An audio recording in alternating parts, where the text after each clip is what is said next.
The Indian economy has witnessed profound positive transformation in the last 10 years. The people of India are looking ahead to the future with hope and optimism. With the blessings of the people, when our government, under the visionary and dynamic leadership of Honorable Prime Minister Shri Narendra Modi, assumed office in 2014, the country was facing enormous challenges. With Sabka Saath, Sabka Vikas as its mantra, the government overcame those challenges in right earnest. Structural reforms were undertaken. Pro-people programs were formulated and implemented promptly. Conditions were created for more opportunities for employment and entrepreneurship. The economy got a new vigor. The fruits of development started reaching the people at scale. The country got a new sense of purpose and hope. Naturally, the people blessed the government with a bigger mandate. In the second term, our government, under the leadership of Honorable Prime Minister, doubled down on its responsibilities to build a prosperous country with comprehensive development of all people and all regions. Our government strengthened its mantra to Sabka Saath, Sabka Vikas, and Sabka Vishwas. Our development philosophy covered all elements of inclusivity, namely social inclusivity through coverage of all strata of the society, and geographical inclusivity through development of all regions of the country. With the whole of nation approach of Sabka Prayas, the country overcame the challenges of once in a century pandemic, took long strides towards Atmanirbhar Bharat, committed to Panch Pran, and laid solid foundations for the Amrit Kal. As a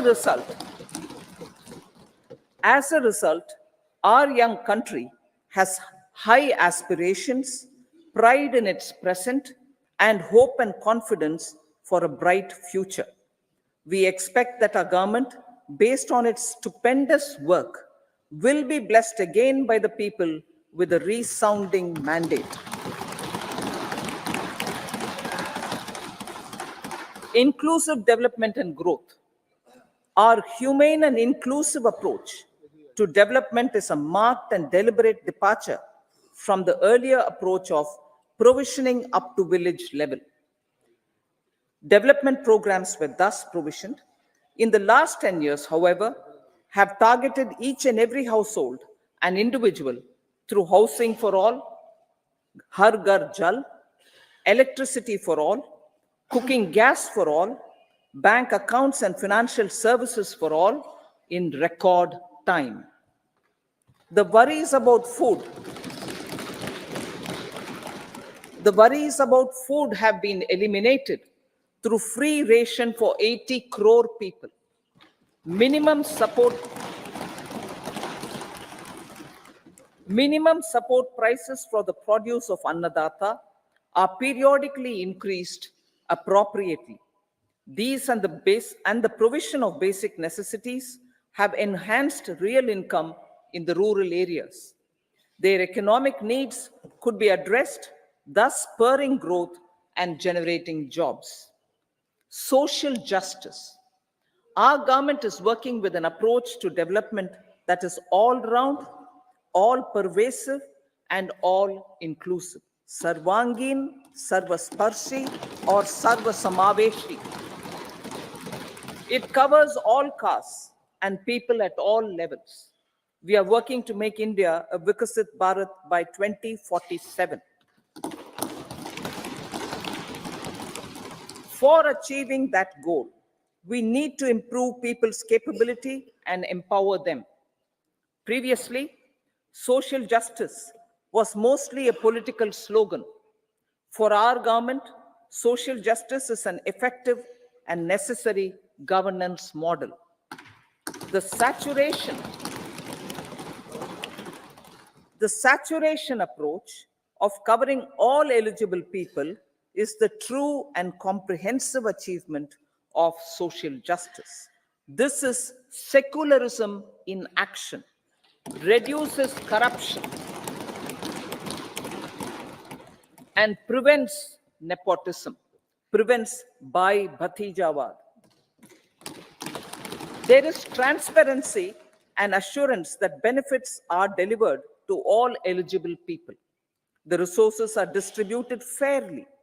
All, regardless of their social standing, get access to opportunities.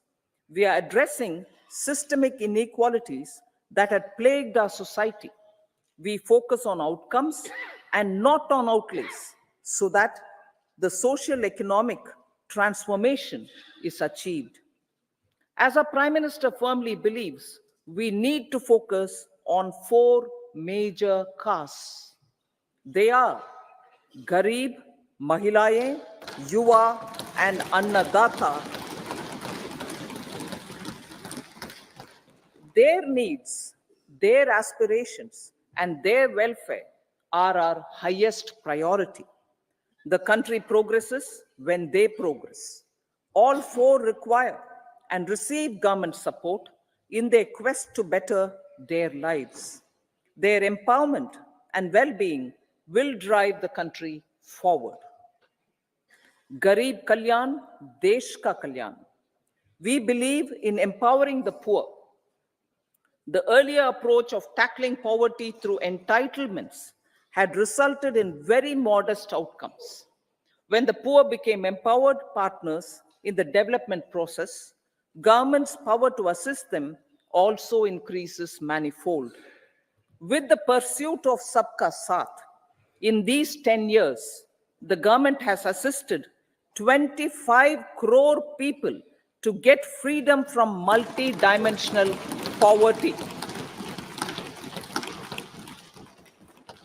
Our government's efforts are now getting synergized with energy and passion of such empowered people. This is truly elevating them from poverty. Direct benefit transfer of 34 lakh crore rupees from the government using PM Jan Dhan accounts has led to savings of 2.7 lakh crores of rupees for the government. This savings has been realized through avoidance of leakages prevalent earlier.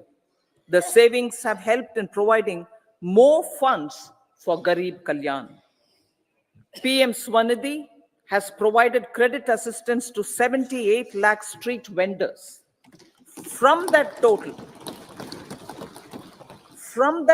of 78 lakh street vendors, 2.3 lakh have received credit for the third time. PM Janman Yojana reaches out to the particularly vulnerable tribal groups who have remained outside the realm of development so far. PM Vishwakarma Yojana provides end-to-end support to artisans and craftspeople engaged in 18 trades. The schemes for empowerment of Divyangs and transgender persons reflect firm resolve of our government to leave no one behind.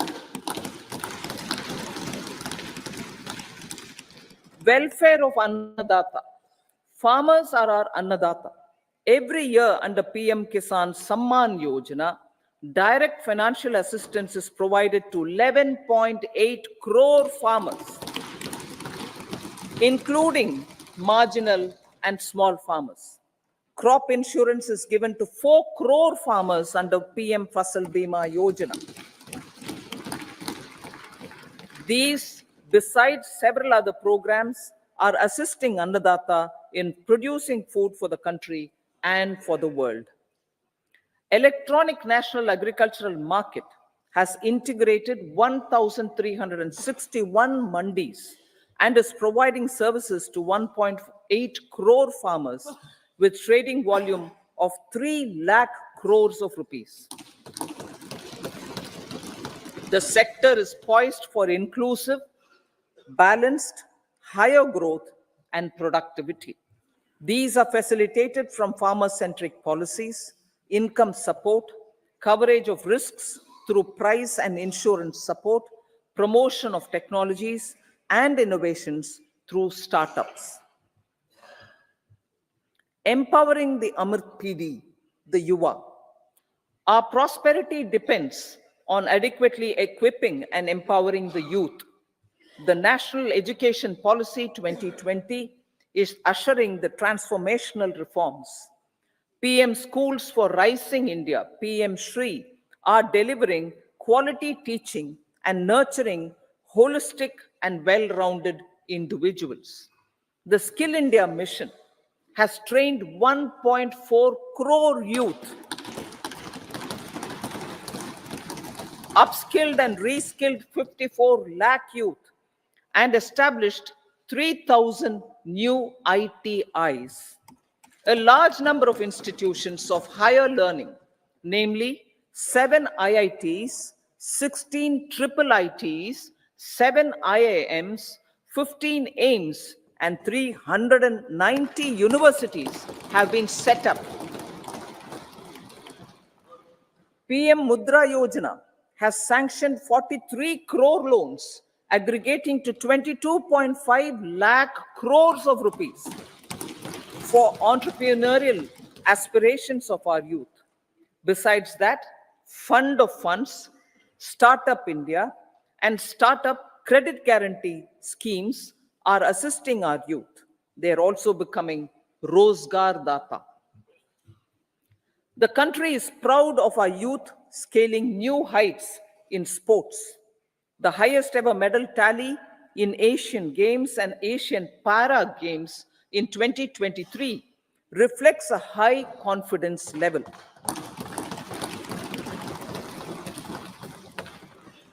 Chess prodigy and our #1 ranked player Pragnananda put up a stiff fight against the reigning world champion Magnus Carlsen in 2023. Today, India has over 80 chess grandmasters compared to little over 20 in 2010. Momentum for Nari Shakti. The empowerment of women through entrepreneurship, ease of living, and dignity for them has gained momentum in these 10 years. 30 crore Mudra Yojana loans have been given to women entrepreneurs. Female enrollment in higher education has gone up by 28% in 10 years. In STEM courses, girls and women constitute 43% of enrollment, one of the highest in the world. All these measures are getting reflected in the increasing participation of women in workforce. Making triple talaq illegal, reservation of 1/3 seats for women in the Lok Sabha and state assemblies, and giving over 70% houses under PM Awas Yojana in rural areas to women, and giving over 70% houses under PM Awas Yojana in rural areas to women as sole or joint owners have enhanced their dignity. Exemplary track record of governance, development, and performance. Besides delivering on high growth in terms of gross domestic product, the government is equally focused on a more comprehensive GDP, that is, governance, development, and performance. Our government has provided transparent, accountable, people-centric, and prompt, trust-based administration with citizen first and minimum government, maximum governance approach. The impact of all-round development is discernible in all sectors. There is macroeconomic stability, including in the external sector. Investments are robust. The economy is doing well. People are living better and earning better with even greater aspirations for future. Average real income of the people has increased by 50%. Inflation is moderate. People are getting empowered, equipped, and enabled to pursue their aspirations.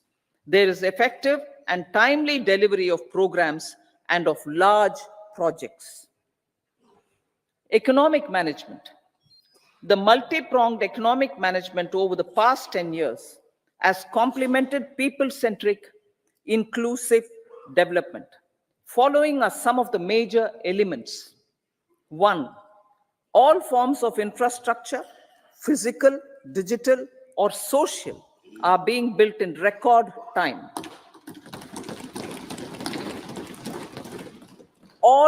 Number two, all parts of the country are becoming active participants in economic growth. Number three, digital public infrastructure, a new factor of production as if in the 21st century, is instrumental in formalization of the economy. Number four, goods and services tax has enabled one nation, one market, one tax.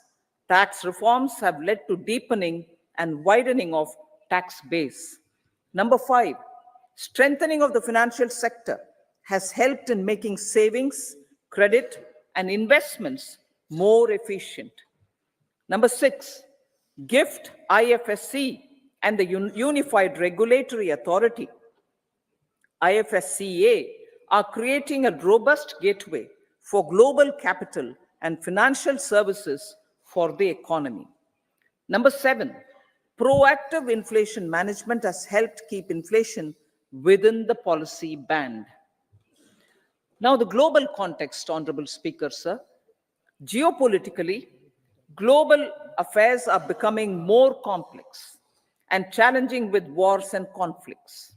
Globalization is being redefined with reshoring and friendshoring, disruption and fragmentation of supply chains, and competition for critical minerals and technologies. A new world order is emerging after the COVID pandemic. India assumed the G20 presidency during very difficult times for the world. The global economy was going through high inflation, high interest rates, low growth, very high public debt, low trade growth, and climate changes.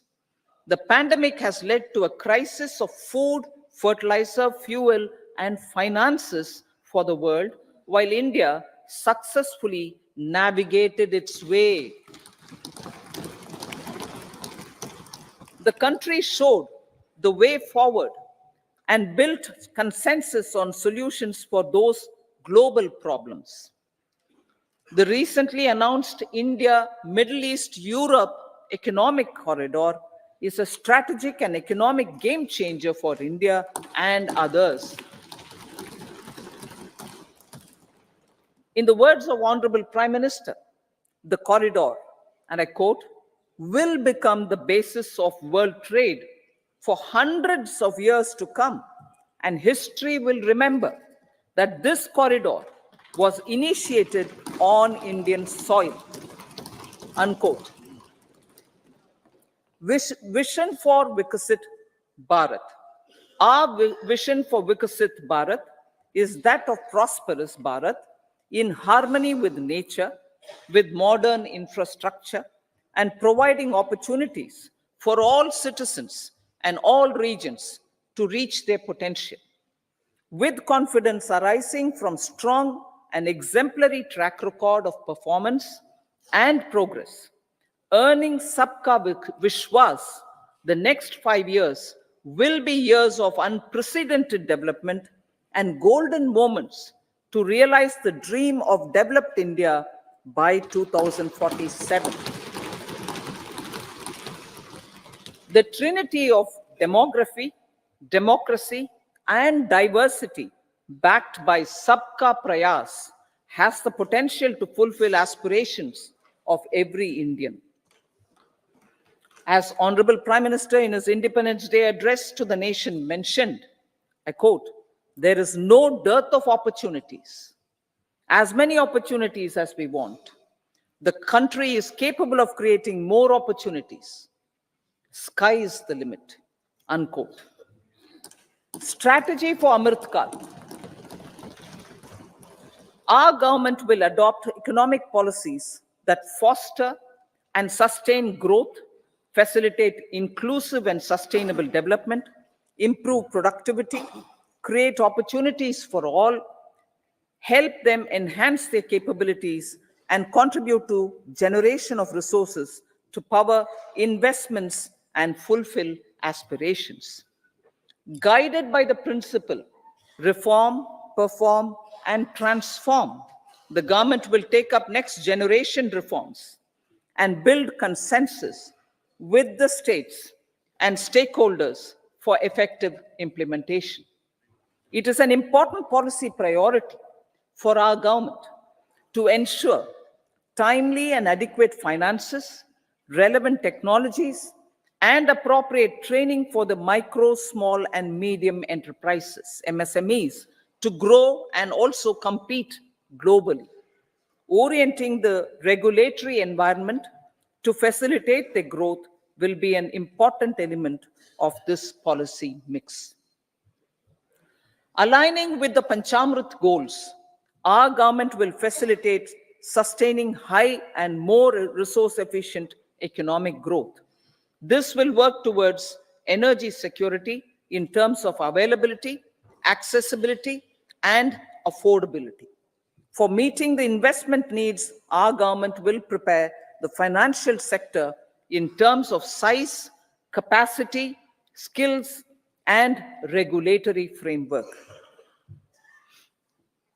Aspirational Districts Program. Our government stands ready to assist the states in faster development of aspirational districts and blocks, including generation of ample economic opportunities. Development of the East. Our government will pay utmost attention to make the Eastern region and its people a powerful driver of India's growth. PM Awas Yojana Gramin. Despite the challenges due to COVID, implementation of PM Awas Yojana Gramin continued, and we are close to achieving the target of 3 crore houses. 2 crore more houses will be taken up in the next 5 years to meet the requirement arising from increase in the number of families. Rooftop solarization and Muft Bijli. Through rooftop solarization, 1 crore households will be enabled to obtain up to 300 units free electricity every month. This scheme follows the resolve of Honorable Prime Minister on the historic day of consecration of Sri Ram Mandir in Ayodhya. Following benefits are expected. Savings up to 15 to 18,000 rupees annually for households from free solar electricity and selling the surplus to the distribution companies. Charging of electric vehicles. Entrepreneurship opportunities for a large number of vendors for supply and installation. Employment opportunities for the youth with technical skills in manufacturing, installation, and maintenance. Housing for middle class. Our government will launch a scheme to help deserving sections of the middle class, and I quote from Honorable Prime Minister's words, living in rented houses or slums or chawls and unauthorized colonies, unquote, to buy or build their own houses. Medical colleges. Several youth are ambitious to get qualified as doctors. They aim to serve our people through improved healthcare services. Our government plans to set up more medical colleges by utilizing the existing hospital infrastructure under various departments. A committee for this purpose will be set up to examine the issues and make relevant recommendations. Cervical cancer vaccination. Our government will encourage vaccination for girls in the age group of 9 to 14 years for prevention of cervical cancer. Maternal and child health care. Various schemes for maternal and child care will be brought under one comprehensive program for synergy in implementation. Upgradation of Anganwadi centers under Saksham Anganwadi and Poshan 2.0 will be expedited for improved nutrition delivery, early childhood care, and development.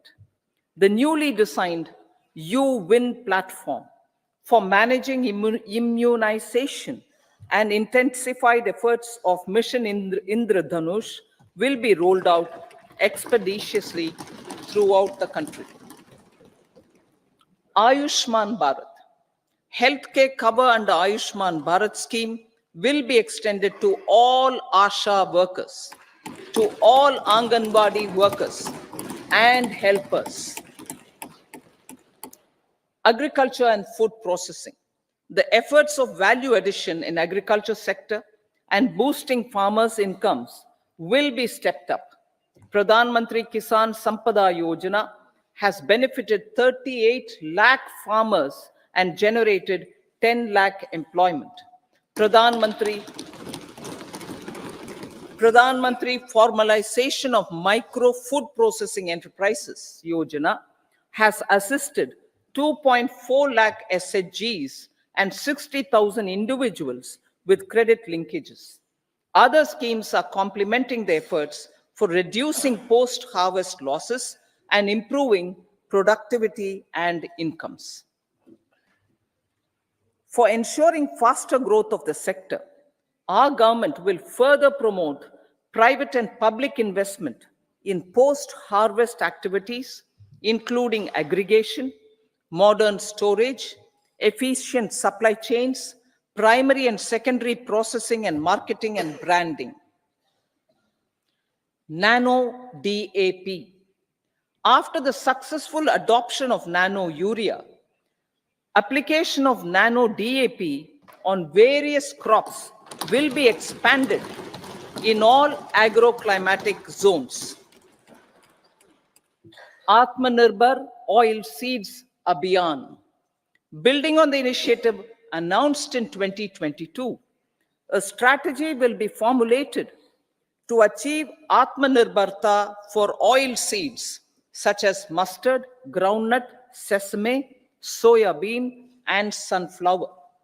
This will cover research for high-yielding varieties, widespread adoption of modern farming techniques, market linkages, procurement, value addition, and crop insurance.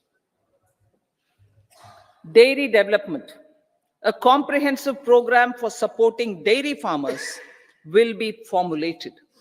Efforts are already on to control foot and mouth disease. India is the world's largest milk producer with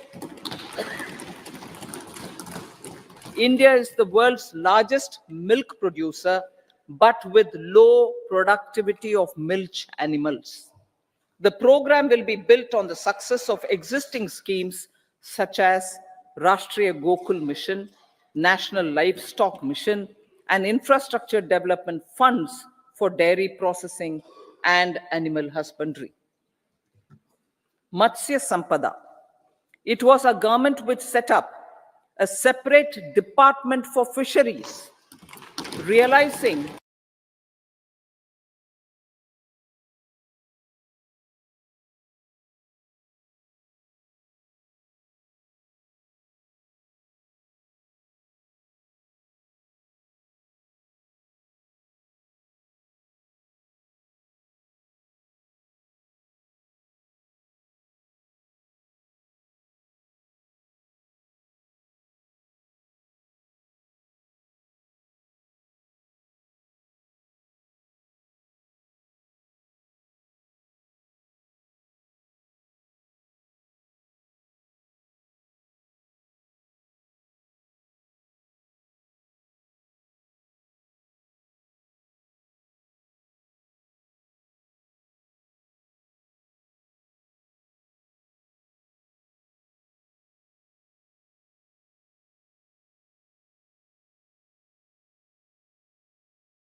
a separate department for fisheries, realizing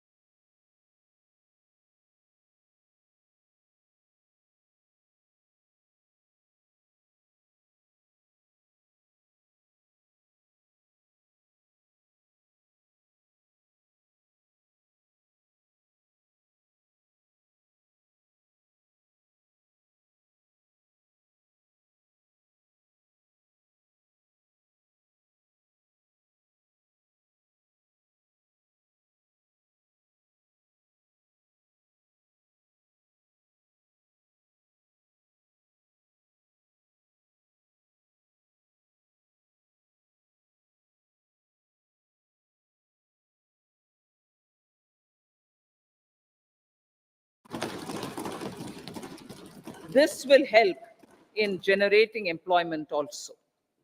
Promoting investments. The FDI inflow during 2014 to 23 was 596 billion US dollars, marking a golden era. That is twice the inflow during 2005 to 14. For encouraging sustained foreign investment, we are negotiating bilateral investment treaties with our foreign partners in the spirit of First Develop India. FDI is First Develop India. Reforms in the states for Vikasit Bharat. Many growth and development enabling reforms are needed in the states for realizing the vision of Vikasit Bharat. A provision of 75,000 crore rupees as 50-year interest-free loan is proposed this year to support those milestone-linked reforms by the state governments. Societal changes. The government will form a high-powered committee for an extensive consideration of the challenges arising from fast population growth and demographic changes. The committee will be mandated to make recommendations for addressing these challenges comprehensively in relation to the goal of Vikasit Bharat. Amrit Kal as Kartavya Kal. Our government stands committed to strengthening and expanding the economy with high growth and to create conditions for people to realize their aspirations. Honorable Prime Minister, in his Independence Day address to the nation in the 75th year of our Republic, said, and I quote, "We commit ourselves to national development with new inspirations, new consciousness, new resolutions as the country opens up immense possibilities and opportunities. It is our Kartavya Kal." Unquote. Every challenge of the pre-2014 era was overcome through our economic management and our governance. These have placed the country on a resolute path of sustained high growth. This has been possible through right policies, true intentions, and appropriate decisions. In the full budget in July, Honorable Speaker, our government will present a detailed roadmap for our pursuit of Vikasit Bharat.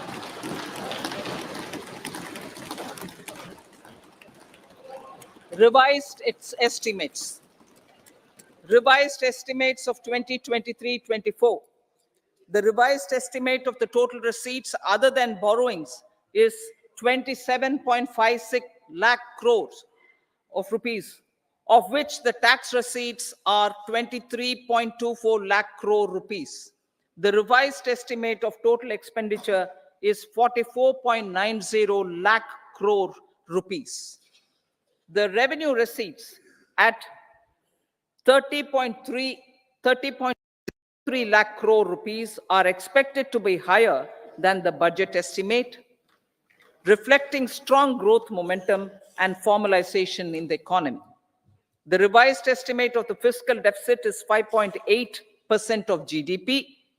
improving on the budget estimate, notwithstanding moderation in the nominal growth estimates.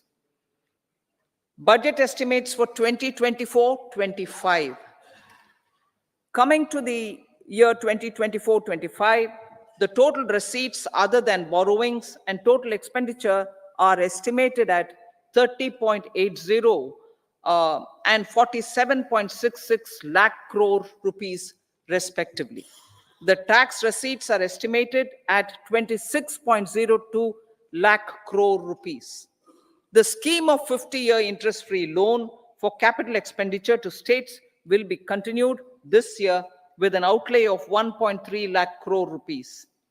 We continue on the path of fiscal consolidation, as announced in my budget speech of 2021-22, to reduce fiscal deficit below 4.5% by 25-26.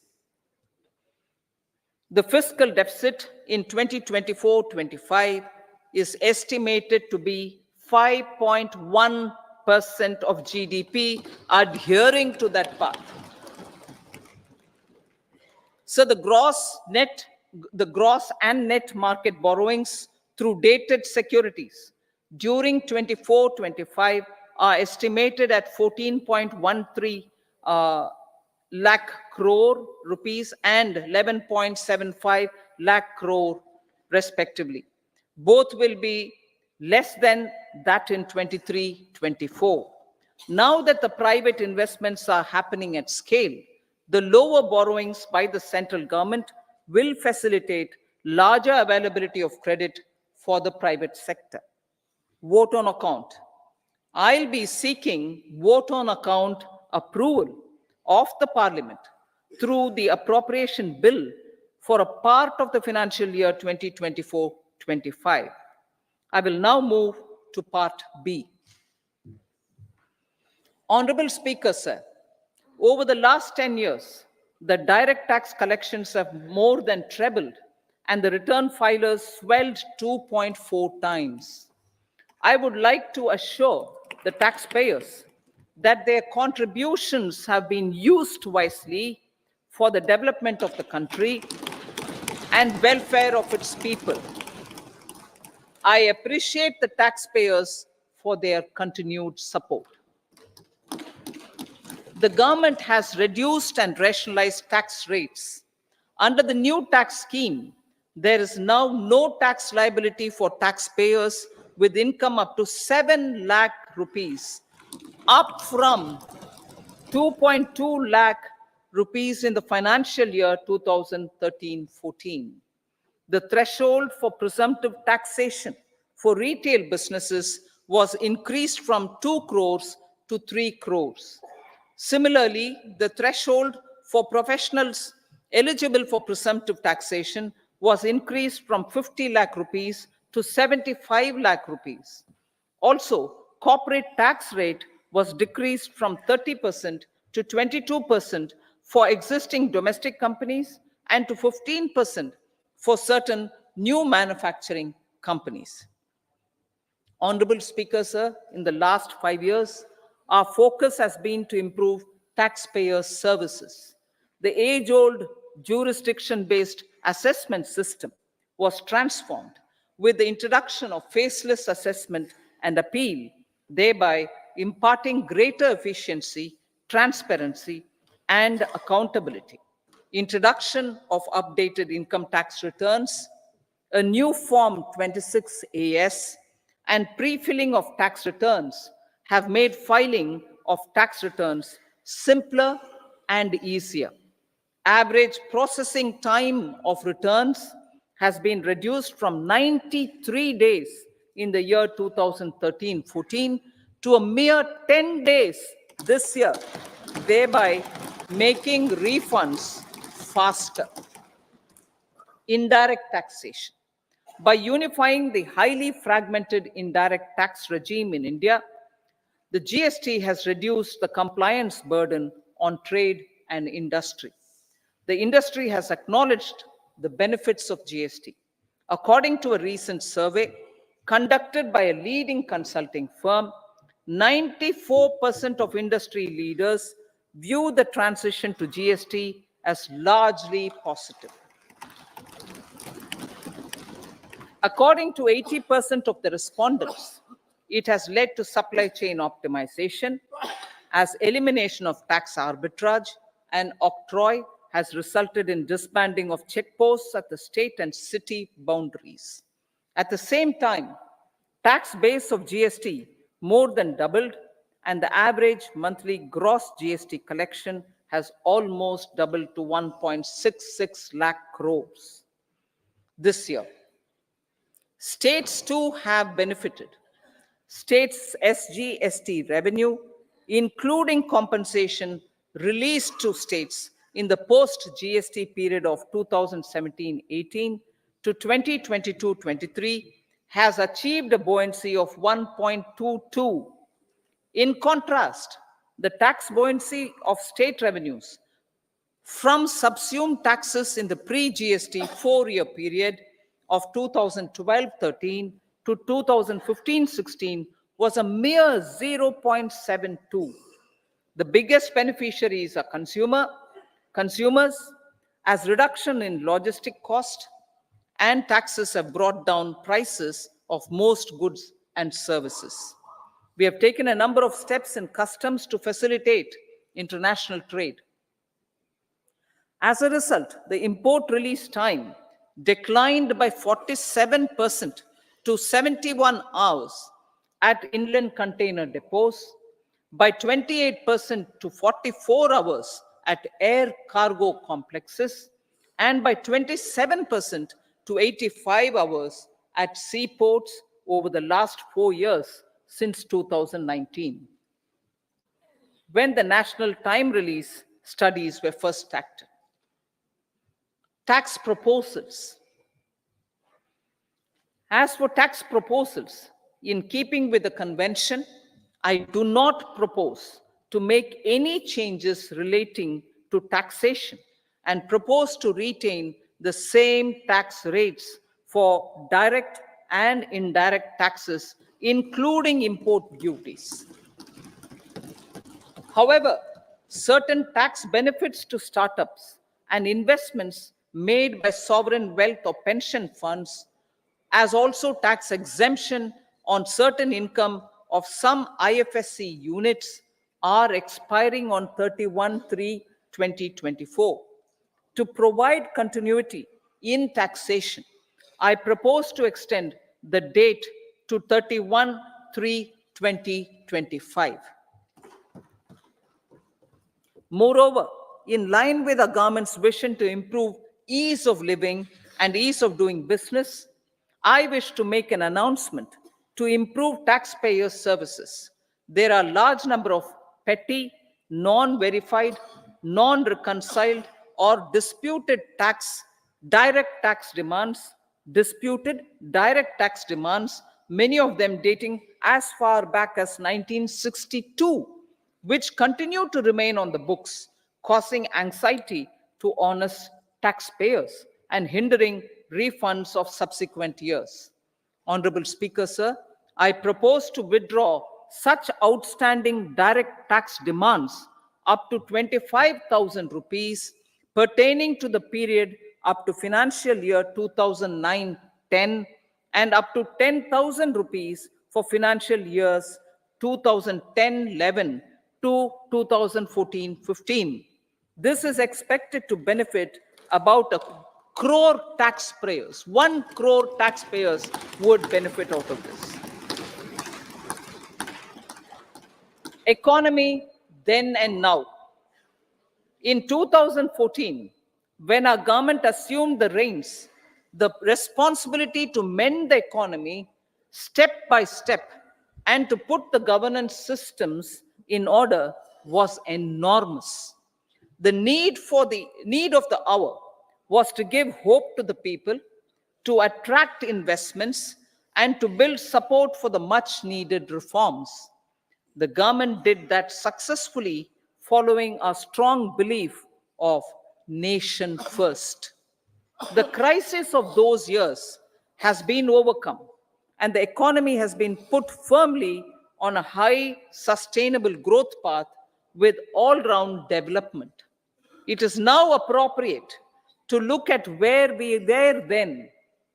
I repeat, it is now appropriate to look at where we were then till 2014 and where we are now, only for the purpose of drawing lessons from the mismanagement of those years. The government will lay a white paper on table of the House.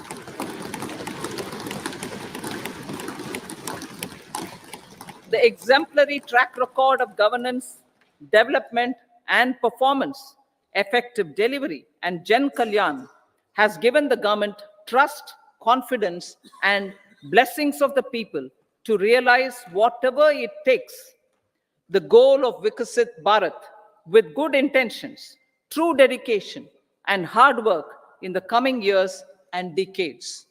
With this, Honorable Speaker, I commend the interim budget to this august House. Jai Hind.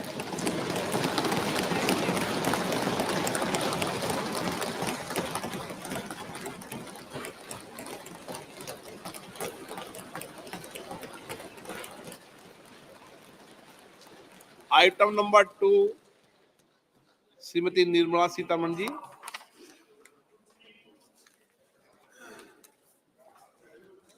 Sir, with your permission, I rise to lay on the table the following statements under Section 3(1) of the Fiscal Responsibility and Budget Management Act 2003, medium-term fiscal policy cum fiscal policy strategy statement, and macroeconomic framework statement.